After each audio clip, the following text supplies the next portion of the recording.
Good day, fellow nerds! Аз съм Войс Харт и след дълго отлагане, преминало предимно в чакане да ми пристигне камерата и да се престраша да снимам най-сетне това видео, с гордост ви представям първото ми видео книжно ревю. Бърз дисклеймър, знам че аудиото е ужасно, обещавам, че ще си купа нов микрофон. До сега тези ревюта се случваха под формата на публикации в Instagram, но колкото повече ревюта правих, толкова повече взех да осъзнавам, че няма да ми стигнат няколко стотин думи да си събера всички мисли, оплаквания и впечатления. Ето ни тук. Още един много бърз дисклеймър преди да започнем. Аз съм много експресивна личност, тъй че очаквайте много превключвания от английски на български, хаотични глупости и тук-там някоя псовня. Също така това ревю може да съдържа спойлери, тъй че гледайте на собствена отговорност. So, without further ado, днес ще си говорим за Warbreaker, на български познато и като Спиращия войната. Това е самостоятелен роман от Брандън Сандърсън, издаден за пръв път през 2009 година и в това си издание е 650 страници. Също така държа да отбележа, че новото българско издание на Artline Studios има брутална корица, но жал все още не е издадена на пазарата, за това ще се задоволите с това за момента. Както много от творбите на Сандърсън, и тази книга се развива в неговия личен Marvel Cinematic Universe Космера. И по-точно на планетата Наутис. За момента няма да ви занимавам с връзките на Спиращия войната с всички останали книги, развиващи се в Космера, тъй като няма да ми стигне видеото. Но ако искате да направя видео за това, само кажете долу в коментарите. Но както и да е, нека се върнем на темата. Главната история в Спиращия войната се върти около привидно неизбежната война между две кралства. Идрис и Халандрен. Идрис е скромната планинска родина на две от главните ни героини, Сири и Ривена, а Халандрен е дома на боговете, разточителността, показността и магията. Сири е принудена да се омъжи за краля бог на Халандрен, а Вивена, която лично се е подготвила цял живот точно за това и решена да я измъкне, се съюзява с подземния свят над халандренската столица Телир. Нещата обаче далеч не са такива, каквито изглеждат и много скоро и двете сестри трябва да преосмислят възгледите и предразсъдъците си и да се адаптират към вечно менящата се обстановка. И че са обречени на провал. Но Сири и Вивена далеч не са единствените интересни персонажи в тази книга. В двора на боговете на Халандрен имаме Лайтсонг, един бог, който не вярва в собствената си божественост, а прясно излязъл от халандренския затвор. Имаме Вашер, един мистериозен Не мога да го кажа това, един мистериозен безсмъртен, който се опитва да поправи грешките от миналото си. И също така да не забравяме самия крал бог на Халандрен, Сузаброн. Повече по тази тема след малко. Спиращия войната е някак необичайна книга за Брандън Сандърсън и го казвам във възможно най-добрия смисъл. По принцип романтиката в останалите му творби е много по-слабо засегната и акцентът попада върху други елементи от историята. Но тук една от главните сюжетни линии се върти именно около любовната история на Сири и Сузаброн. И с ръка на сърцето заявявам, аз не съм фен на така нашумялото напоследък романтично фентази, но мамка му, тази история е толкова добре написана. Друго нещо, което отличава тази книга е магическата й система. И Брандън Сандърсън е всеизвестен с твърдите си магически системи и естествено тук не ни липсва такава. Магията в Спиращия войната се нарича пробуждане и е основана на две доста интересни нещица. Биохроматичен дъх и цветове. Всеки човек притежава по един дъх, главно дъх, който един вид му придава жизненост.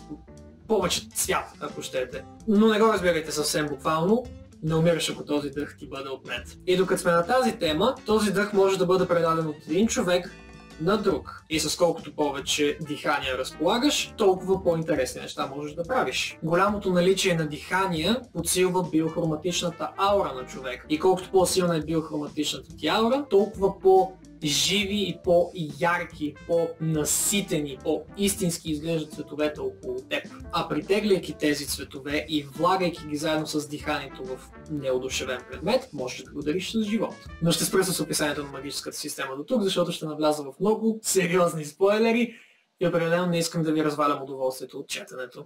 Read and find out! Другата силна страна на Спиращия войната са именно героите. Нека започнем с Сири. Тя е най-малкото дете на краля на Идрис и, честно казано, най-недолюбваното от него заради бунтовната си природа. Изпратена от него да се омъжи за краля бог на Халандрен без абсолютно никаква подготовка, вместо сестра си Вивена, която цял живот е подготвена точно за това. И от нея се очаква по някакъв начин да помири двете кралства. Привидно невъзможна задача, но уменията на Сири да се адаптира към обстановката и помага да се сближи с Лайтсонг и самия крал бог.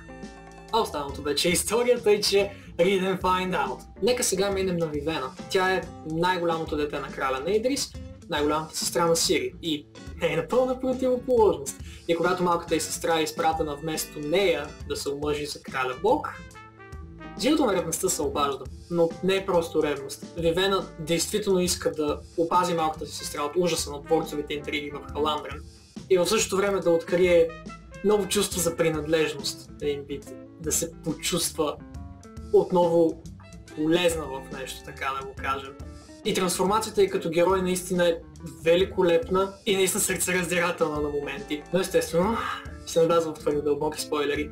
Read and find out, хора! И сега стигаме до вероятно любимия ми герой в цялата книга, единствен и неповторим Лайтсонг. Лайтсонг е бог на смелостта в Халандренския двор на боговете и абсолютен гигачат, ако трябва да съм честен. Динамиката му с Blushweaver, една от богините в Халандренския двор на боговете, е сигурно най-забавната част от цялата книга. Лайтсонг, скъпи! Хайде да правим секс! Да, скъпа, това е чудесна идея, но знаеш ли какво? Искам да ходя да огледам картините. Ще се върна за теб, обещавам. Голяма част от историята на Лайтсонг, изключвайки постоянния му self-deprecating хумор и настояванията му, че той е абсолютно безполезен като бог, това да открие кой е бил той в предишния си живот. Понеже боговете в Халандренския двор на боговете всъщност някога са били хора, умрели по някакъв геройски начин и вследствие върнати към живот. И колкото и да се смях с Лайтсонг в първата половина от книгата, точно толкова и ревах в последните няколко глави. Историята му наистина е великолепна. След това минаваме на Вашер, един наистина загадъчен, безсмъртен, който в първата половина от книгата някак си ти създава усещането, че всъщност той е лошия. Но не, начина по който измъква Вивена от ужаса, в който се е вкарала и как я учи на всичко, което знае за пробуждането. Той he's based as fuck, човек! И друга много интересна добавка към Вашер е живия му меч Nightblood. Нощна кръв ли е на български? Не знам, четох книгата на английски, тъй че сигурно половината ми термини са грешни. Sorry! Но за момента няма да ви издавам повече за Nightblood. Ще оставя удоволствието на вас. И последно, но не на последно място, самият Сузеброн, краля бог на Халандрен. Човекът с... Съществото с най-силната биохроматична аура в целия свят на спиращия войната. Привидно тираничен деспот, с когото никой не може да говори от страх, че ще ги екзекутира. Той всъщност е абсолютно софти човек, прекрасен е. Абсолютен husband материал. И както вече споменах, и ще продължа да го споменавам докато свят светува, историята му с Сири е прекрасна! В обобщение мога единствено да кажа, че много се забавлявах с тази книга. При всички вече споменати причини, че и още. Трудно, не съвсем трудно, но трудно. Давам 10 от 10 на някоя книга, обаче Спиращия войната абсолютно си го заслужава. Тъй, че особено сега като Artline Studios преиздадат книгата на български, хора, ходете и си я купете. Няма да съжалявате, наистина. Също така ще е хубаво да додам, че тази книга е добра отправна точка за някои по-сериозни творби на Сандърсън, особено Magnum Opus му Stormlight Archive. Тъй, че ето ви още една причина да я прочетете. От мен толкова за днес. Надявам се да ви е харесало това ревю. Линк към Instagram профил ми може да откриете долу в описанието, където освен на тази книга има и ревюта на много други. И лайк, share and subscribe, защото ще има още много такива ревюта. Също така се занимавам и с музиката, и че ако някой иска да даде едно ухо, ето тук ще сложа линкове и може би евентуално долу в описанието. Приятно ли беше? Аз съм Ивайло Скарт и ще се видим пак.